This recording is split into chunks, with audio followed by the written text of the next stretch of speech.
जिनमें पीछे होना चाहिए उनमें आगे, और जिनमें आगे होना चाहिए उनमें पीछे। तालीम में हमारा जवान पीछे है, सिर्फ 4 जवान तालीम हासिल करते हैं 96 गोल, जिसमें आगे होना चाहिए उसमें पीछे। हमारा जवान तिजारत में पीछे, 100 में सिर्फ 5 जवान तिजारत करते हैं 95 गोल, जिसमें आगे होना चाहिए उसमें पीछे। हमारा जवान नौकरी करने में मुलाजमत में पीछे, मुलाजमत कितने जवान कर रहे हैं? 100 में 2। IAS की नौकरी 100 में 2, IPS की नौकरी 100 में 2, रेलवे की नौकरी 100 में 2, नौकरी में पीछे, जिसमें आगे होना चाहिए। और अफसोस होगा आपको, सुन करके हैरत होगी, कलेजा मुंह को आएगा, हमारा जवान आगे किसमें है? फिल्म देखने में सबसे आगे। जॉर्ज टाउन की रिपोर्ट है 1996 की कि हमारा जवान फिल्म देखने की वजह से कितना तबाह बर्बाद हुआ। 49% जवान फिल्म देखने की वजह से हथियार साथ में रखता है। 27% जवान फिल्म देखने की वजह से चोरी डकैती करता है। 21% जवान चोरी डकैती में इतना माहिर हो चुका है फिल्म देखने की वजह से कि पुलिस और कानून को चकमा दे देता है। और हमारा जवान किस में आगे? शराब पीने में। शराब पीने में हमारा जवान आगे। सिगरेट के धुएं में, बीड़ी के धुएं में हमारे जवान ने कितना पैसा फूका?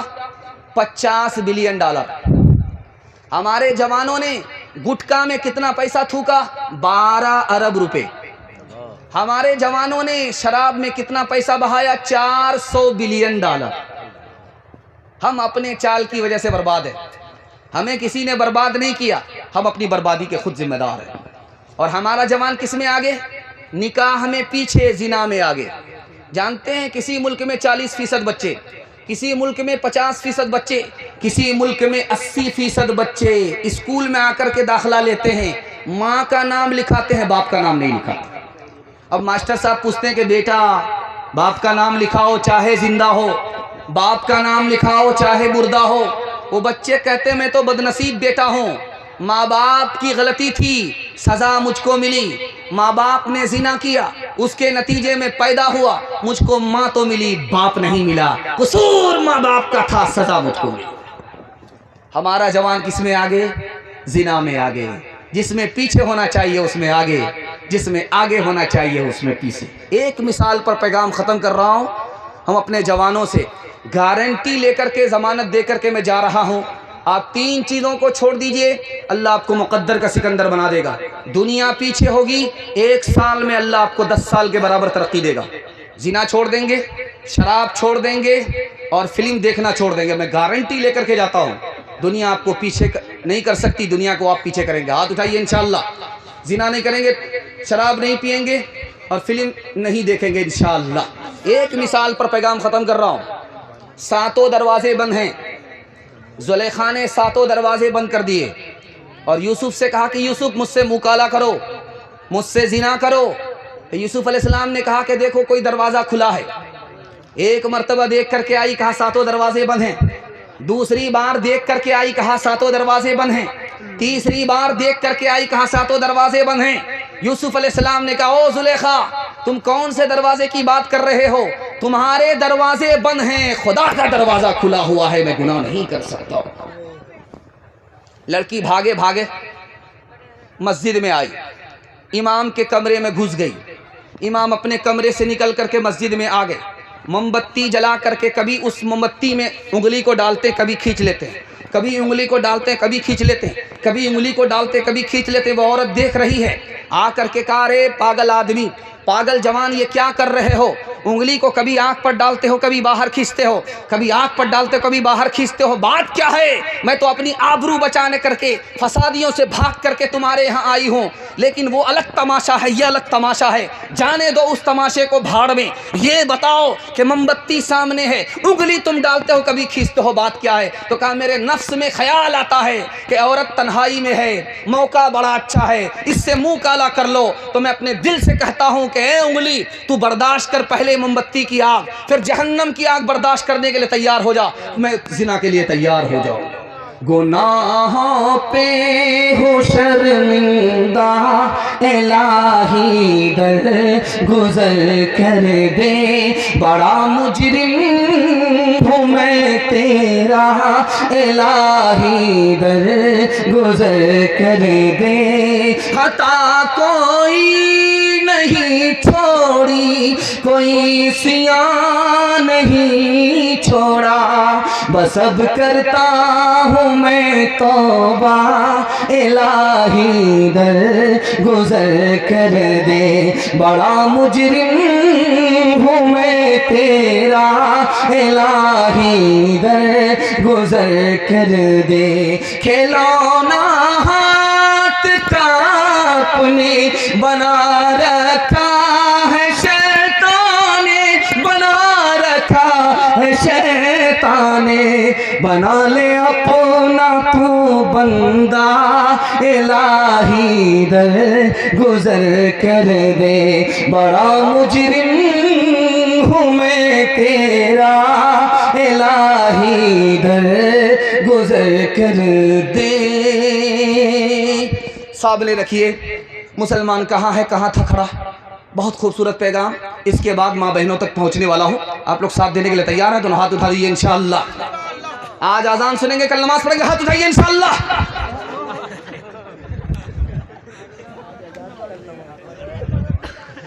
अल्लाह पर हमारा ईमान है, लेकिन हमको बंदगी के लिए फुर्सत कब मिलती है? सीधे जुमा में। अल्लाह पर हमारा ईमान है, बंदगी के लिए हमको सीधे रमज़ान में फुर्सत मिलती है। रोज़ अल्लाह की खा रहे हैं, लेकिन उसकी नमक हरामी का हाल ये है कि सीधे जुमा में फुर्सत मिलेगी, सीधे रमज़ान में फुर्सत मिलेगी। इसलिए हम जलील हैं। नबी पर ईमान है, लेकिन सुन्नत पर खड़े नहीं हैं। बेटी की शादी फ्री में होगी, बेटा की शादी इंशाअल्लाह फ्री में नहीं होगी। खैर, माशाअल्लाह डिस ब्रेक मार करके आपने सबूत दिया कि आप बेदार हैं। और हमारा हाल क्या है? रोज़ पेपर पढ़ेंगे, रोज़ मोबाइल देखेंगे। मोबाइल देखना रोज़ होगा, पेपर पढ़ना रोज़ होगा, लेकिन जिसका पढ़ना इबादत, जिसका देखना इबादत, जिसका सुनना इबादत, जिस पर अमल करना इबादत, कुरान पढ़ने के लिए हमको फुर्सत ही नहीं है।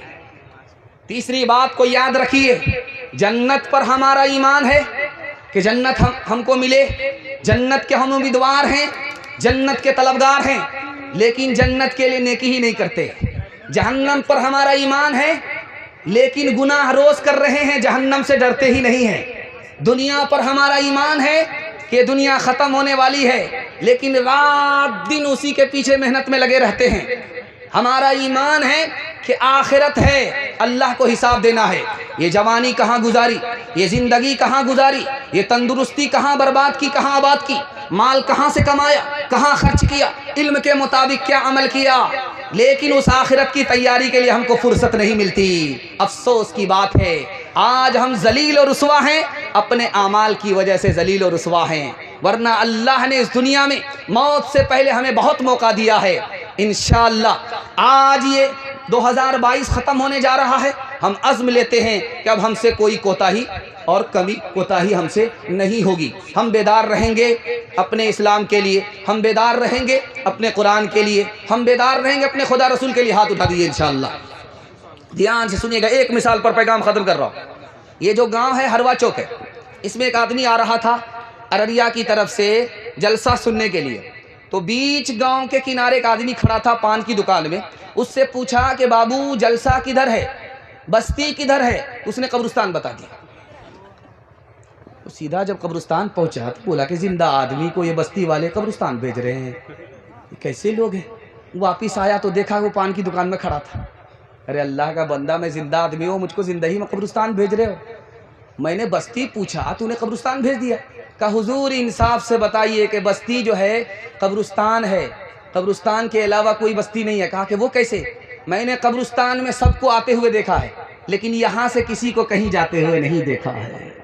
बस्ती तो असल उसी का नाम है जहाँ सब आए, जहाँ से कोई कहीं ना जाए। इंशाअल्लाह मौत से पहले मौत की तैयारी करेंगे। हाथ उठा दीजिए इंशाअल्लाह। बंदगी से हमें तो मतलब है, हम सवाब अज़ाब क्या जाने, किसमें कितना सवाब मिलता है, इश्क वाले हिसाब क्या जाने। ओ गाफिल इंसान इंसान, ओ गाफिल इंसान, ओ गाफिल इंसान इंसान, ओ गाफिल इंसान। आँखों से तूने अपने कितने जनाजे देखे, हाथों से तूने अपने दफनाए कितने मुर्दे। अंजाम से तू अपने, अंजाम से तू अपने क्यों इतना बेखबर है। ओ गाफिल इंसान इंसान, ओ गाफिल इंसान, ओ गाफिल इंसान इंसान, ओ गाफिल इंसान। मखमल पे सोने वालों मिट्टी में सो रहे हैं, चाहो गदा यहाँ पर एक साथ सो रहे हैं। दोनों हुए बराबर, दोनों हुए बराबर, ये मौत का असर है। ओ गाफिल इंसान इंसान, ओ गाफिल इंसान, ओ गाफिल इंसान इंसान, ओ गाफिल इंसान। माँ बाप बैठे हैं, बच्चे भी बैठे हैं। आखिरी पैगाम सुना रहा हूँ, जल्दी को मुकम्मल कर रहा हूँ। आप लोग सुनने के लिए तैयार हैं? दोनों हाथ उठाइए इंशाअल्लाह। औरत को सर पर बिठाएंगे, पैर के नीचे रखेंगे, हाथ उठाइए इंशाअल्लाह। खैर, जिनका वोटर लिस्ट में नाम नहीं आया वो भी हाथ उठाया, जिन छोटे छोटे बच्चे। खैर जाने दीजिए, ध्यान से आप लोग सुन लीजिए, जलसा काबिल कबूल हो जाएगा। ध्यान से सुनिएगा, जल्दी से निकल जाएगा। माँ बेटी दोनों की उम्र बराबर, दोनों जवान, दोनों की बराबर उम्र। आप कहेंगे यार माँ बेटी दोनों की उम्र बराबर कैसे हो सकती है? माँ का नाम फातिमा, माँ का नाम आयशा, बेटी का नाम फातिमा, दोनों सौतेली माँ और बेटी। लेकिन सौतेला सलूक नहीं, सहेली जैसा सलूक। बेटी मन की बात माँ से करे और माँ मन की बात बेटी से करे। एक मजलिस में माँ बेटी, बेटी मुस्कुराई तो माँ ने कहा कि बेटी बेमौका मुस्कुराने की क्या वजह? हंसने का कोई मौका नहीं था, तू क्यों हंस रही है? तो बेटी ने कहा कि अम्मा ख्याल आया इसलिए मुस्कुरा रही हूँ। कहा क्या ख्याल आया? क्या ख्याल ही आया कि मैं तो रसूलुल्लाह की बेटी हूँ, आप तो अबू बकर की बेटी हो। समझ में आ गया कि बेटी को फ़ख्र हो रहा है, सर उठा रही है, अदब भी देना है, हौसला भी देना है। अब बेटी तूने सच कहा, उसी नबी के सदक़े में हमें कुरान मिला, उसी नबी के सदक़े में हमें ईमान मिला। बेटी तूने सच कहा, लेकिन बेटी मुझे भी ख्याल आ रहा है, मुझे भी हंसी आ रही है। अब बेटी के कान खड़े हुए कि माँ को किस बात पर हंसी आ रही, कौन सा ख्याल आ रहा है?